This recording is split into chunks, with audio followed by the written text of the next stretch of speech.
Kasi dumating na yung, nag-retire kasi yung doctor ko. I have a very bad experience with my doctor before because every time I went up, kasi hindi naman pwede, alam mo, it's very hard to sell insurance eh. Magbenta ka ng insurance sa bundok, counterparting, asking these poor people to counterpart, mahira ibenta yun. So ang ginawa ko, in the 22 barangays, inakyat ko yung lahat. Nag-eyeball to eyeball kami ng mga tao. Even small groups, even smaller than this, okay na sa akin, basta maintindihan lang nila. So we have to start with a very good beginning na talagang yung pumayag dito, nag-intindi sa programa. So strategy namin dito is, unang taon, libre. First year, free. Wala silang counterpart. Pero second year, pumayag na yung barangay captain at saka yung mga household, mag-counterparting kami. So the ABC passed a resolution, 1% of their ERA is for health financing. Yung mga tao naman, pumayag na first year, 5 pesos a month, yung mga household. Or that's 60 pesos a year. Then the following year will be 10 pesos every month or 120 pesos a year. So umabot kami ng, let's say, 7 years. Hanggang sa umakyat naman kasi yung, alam mo naman yung sa PhilHealth, every year may 5% increase yan. So umabot kami ng 180 pesos last year ang bayaran ng mga households. E naging third class municipality kami. Eh gusto ko sana fourth class pa rin eh. Kaya lang, sayang naman yung third class kasi aakyat yung sahod ng mga employees natin. So you have to compromise with this. So, ang nangyari, we have to come up with another strategy of counterparting. When I made a study on this with my focal person, kasi swerte rin ako, meron akong medtech, who is my focal person for this program. And she's also a very workaholic lady. Talagang yung documentation sa program, siya ang gumagawa lahat.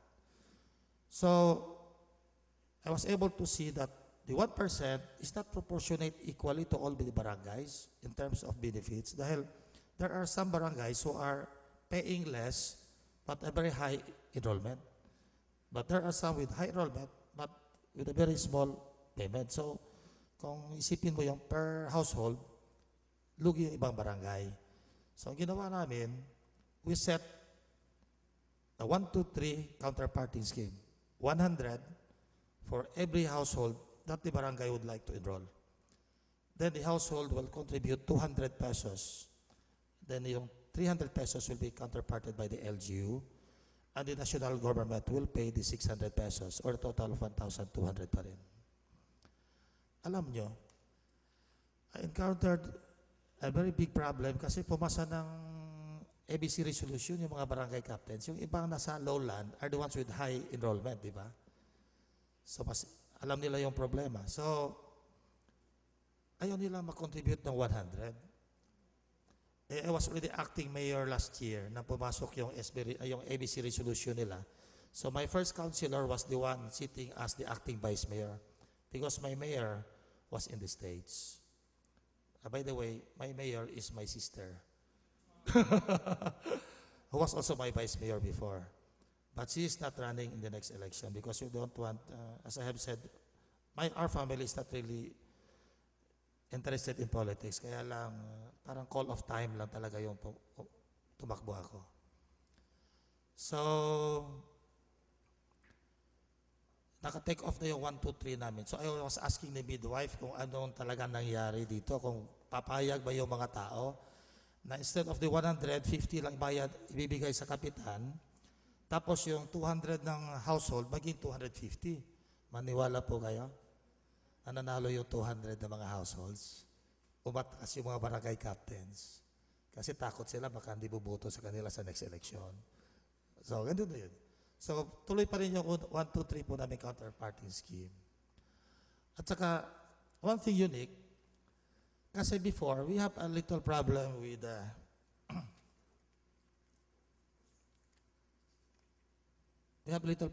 counterparting. Okay. Let's go to, balikan na natin yung multi-sectoral participation. Balik natin lang. Akala ko yung una namin counterparting, yung munisipyo ang malaking counterpart, but after 5 years po, kaya 200 yung province, di ba? 500, 5 years for 200,000, that's 1 million ang na-contribute ng province. Pero kung tutuusin po natin, if you look at the pie, yung malaking lang na ibigay, nasa households. It amounted to 2,439,000. And nag-start lang yun ng 5 pesos a month, 10 pesos a month. Isipin mo, umabot ng 2,300,000 pesos. Although our collections are not really very high, but you can see on the next slide, ito ang utilization rate. Utilization rate is 305%. That is, if you divide the hospital claims and the capitation fund over the premium payments. So hindi talaga lugi yung program as far as the LGU is concerned on the financial aspect lang. Kasi these are all money matters, no? Yung hospital claims na 11,726,000 pesos. Kung wala pa yung program, yung mga poor nating farmers are the one selling their carabao, their cattle, or their farm, or mortgage their farm to pay the hospital bills. Kaya lang with this program, at least nakaka-save sila. The money of 11 million. Or probably they'll be going to the barangay captains, to the mayors for help. Kung di kaya ng munisipyo, siyempre tatakilid naman tayo from our pocket to pay out some of the bills. So maganda naman yung programa as far as I'm concerned. Aside from this, the hospital was also very happy with this program because as there are more paying patients now compared before, the admission of our hospital went up from 11,220, it went up to 13,765. So that was 7 years before the program and 7 years with the program.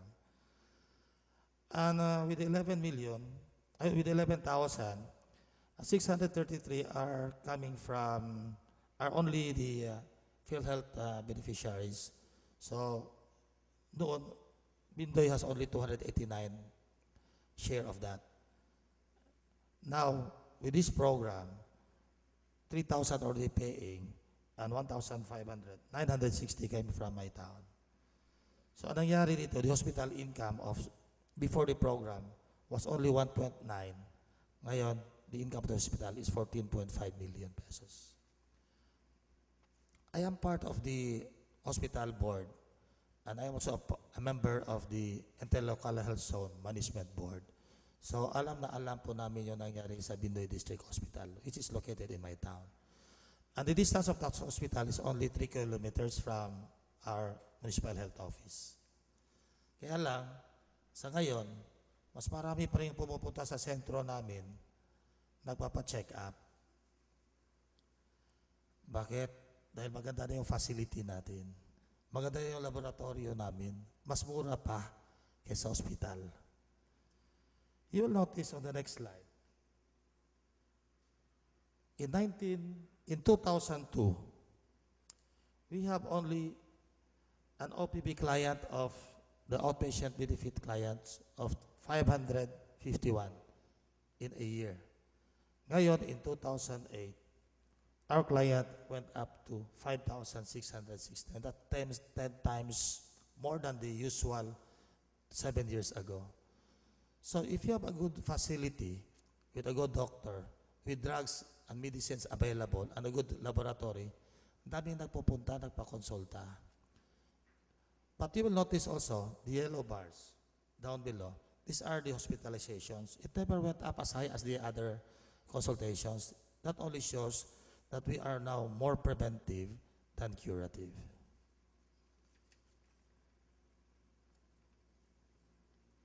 Because of this program, we are often visited by different lakbay-arals from different provinces and from Luzon, Visayas, and Mindanao. In fact, we have already 140 plus lakbay-arals in my municipality.